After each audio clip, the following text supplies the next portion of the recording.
आज जब हम सभी बात कर रहे हैं सावित्रीबाई फुले जी की, उनकी जयंती पर उनको याद कर रहे हैं, तो उनके बारे में जो मैंने उनसे सीखा है वो विचार आपके साथ साझा करना चाहूँगी।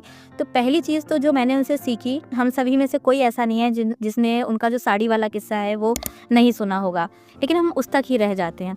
उस चीज़ को मैं ऐसे देख पाती हूँ कि जब भी हम सही काम के लिए आगे बढ़ेंगे ना, तो ऐसा हो नहीं सकता है कि आप गंदगी में उतरो और आपके ऊपर कीचड़ ना लगे। लेकिन इस चीज़ के लिए आपको अपने मन से तैयार रहना है।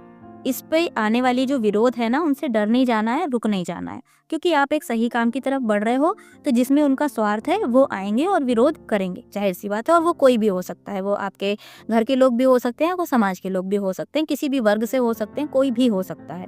दूसरी चीज़ जो मैंने उनसे सीखी कि उन्होंने ध्यान दिया महिलाओं की शिक्षा पर, कि इनको जागृत होना ज़रूरी है। क्यों ज़रूरी है?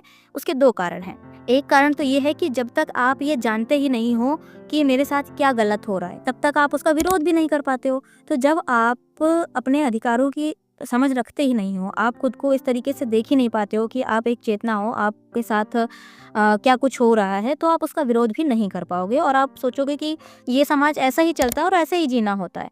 तो सबसे पहले उन्होंने ध्यान दिया कि आपका जो कॉन्शियस लेवल है वो ऊपर होना चाहिए, यानी कि उसका माध्यम क्या होना चाहिए? शिक्षा होना चाहिए। दूसरा इसका कारण जो रहा, ऐसा हो नहीं सकता है कि आप इंडिविजुअली ग्रोथ करें और आपका राष्ट्र या समाज ग्रोथ ना करे। तो अगर हम ये चाहते हैं कि किसी राष्ट्र की, किसी समाज की प्रगति हो, तो उसमें भी हमें ये देखना होगा कि ये जो 2 हम लोग मेल फीमेल कैटेगरी बना लेते हैं ना, ये बड़ा गंदा कर देता है इस चीज़ को।